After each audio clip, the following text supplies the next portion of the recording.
The heart of the clown. The woman straddled the bench, her paper plate filled with food in front of her.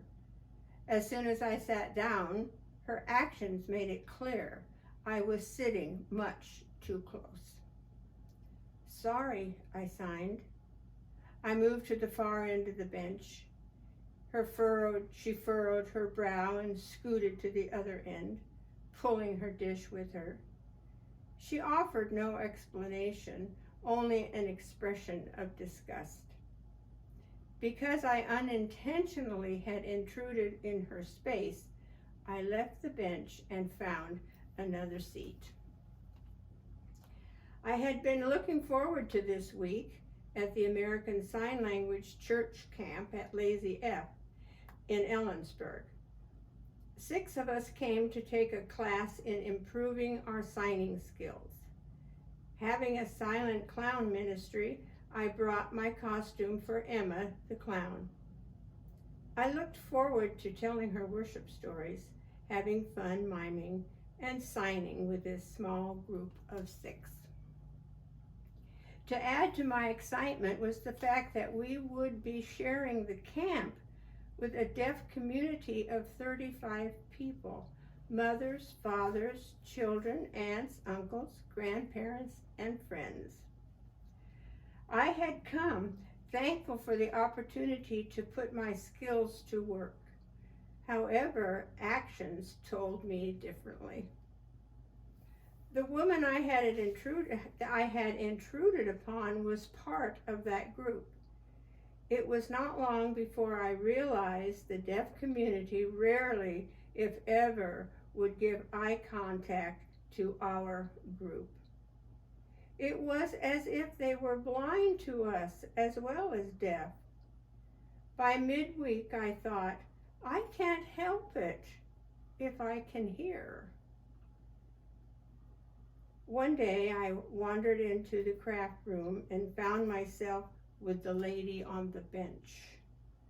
Perhaps, I thought, in this atmosphere of creativity, I can make some headway with her. But even my fluttering arm and hand, the attention getting action with the deaf, went ignored. She would not give me eye contact. With only 2 days left of camp, interaction with her seemed hopeless, and I felt sad. Muriel, the leader of our small group, asked Mike, the deaf community's leader, if the 6 of us could join them in their evening worship services. We waited for the answer we desperately wanted, and it was yes, he said. Mike interpreted the worship service for us, which included a biblical story, a story drama, singing, and a sermon. I was awestruck by the beauty of their worship signing. As I watched, it was not long before I began to feel incredibly inadequate about my own signing and worship clown work. During the 7 years of my doing clown ministry with Emma, I never experienced these feelings before. I felt uncomfortable right down through my bones to the soles of my feet. I did not want to get Emma's clothes out of the suitcase. Before I had an opportunity to find Muriel and tell her my feelings, and without her asking me, she had asked Mike if they might like to have a clown visit during one of their free time periods. He said he would let her know at breakfast the next day. I told Muriel how insufficient I felt, how embarrassed I felt, how I felt like an imposter. I asked her not to mention it to Mike again if by chance he forgot to mention it mention the clown to the community. But after breakfast the next morning, Muriel approached me and she signed 8:45. At 8:45 that evening, I would have to do something that, by just thinking about it, made my throat feel as if it had turned to stone. That evening, our small group once again attended the deaf community's worship service. And even though I wanted to attend, I could not force myself to watch their beautiful signing and miming so soon before Emma had to appear. I was scared to tears, scared to my knees. I spent the next 4 hours in a secluded outdoor chapel praying, trying desperately to gather up my lost nerve. I had no idea what the evening held for me. I had no idea what to do. At 8:45 that night, right on schedule, Emma, the white-faced silent clown, made her appearance. She entered the large room with a fistful of imaginary helium-filled balloons tied to imaginary strings that all but lifted her off the ground. To save herself from floating away, she quickly handed out balloons to the children and adults. Some balloons drifted off into space, causing the children and the clown sadness, but most made it into the hands that grasped the imaginary strings. Some tied the strings around their leg or ankle, causing the balloons to lift them up into the air in slow motion. The room filled with giggles and laughter. Emma then stretched her make-believe tightrope across the room and placed a tall imaginary ladder at each end. Then she chose a teenage boy, his name was Charlie, and after encouragement from Emma and prodding from his peers, he finally consented to come with her up the steep climb to the very top of the unseen ladder and out onto the death-defying tightrope. They stepped out together, risking all, onto the wire.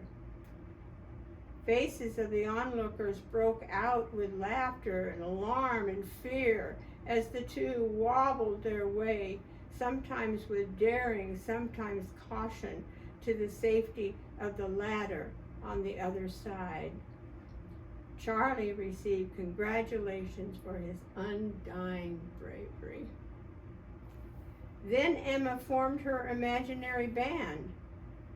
People came up front to play, bringing their chairs with them as she mimed the requested instruments: violin, drums, harp, piano, large cymbals, flute, bass fiddle, clarinet, and a singer who would use a 7-Up can as a microphone. The person who chose to play the harp was the woman on the bench. And with the band members situated, Emma gave the downbeat with her broken fly swatter. The band played the most beautiful silent music no one there had ever heard. And when the last strains played, Emma applauded her band with great vigor. With free time over, it was time for Emma to leave the room. She gathered up her imaginary tightrope and wrapped it around her arm. She waved goodbye and headed for the door. It was then she saw the woman on the bench fluttering her arm. "What about the balloons?" she signed. "Keep them," Emma signed. "They are yours to have." When the door closed behind me, I felt as if I would explode with joy and thanksgiving. The next morning, as I neared the dining hall for breakfast, I saw the woman who played the harp, the woman on the bench. She looked right at me. The corners of her mouth grew upward.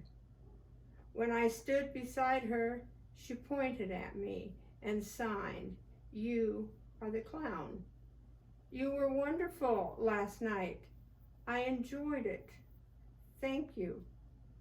"How do you know I was the clown?" I signed, my face asking the question. She giggled and pointed at my feet. Each day at camp, I wore different colored socks on each foot. Emma wore them too. She had noticed me all week, after all. "What is your name?" I signed. "Lynn," she fingerspelled. I felt as if I had just received a bouquet of freshly cut wildflowers, their smell so sweet I could taste it. "I am happy to meet you, Lynn. My name is Gloria." Lynn's face fell when she learned our group was leaving that day after breakfast. I, too, felt disappointed. We had much more to say to one another. "Will you be here next year?" she signed, her eyebrows lifted high.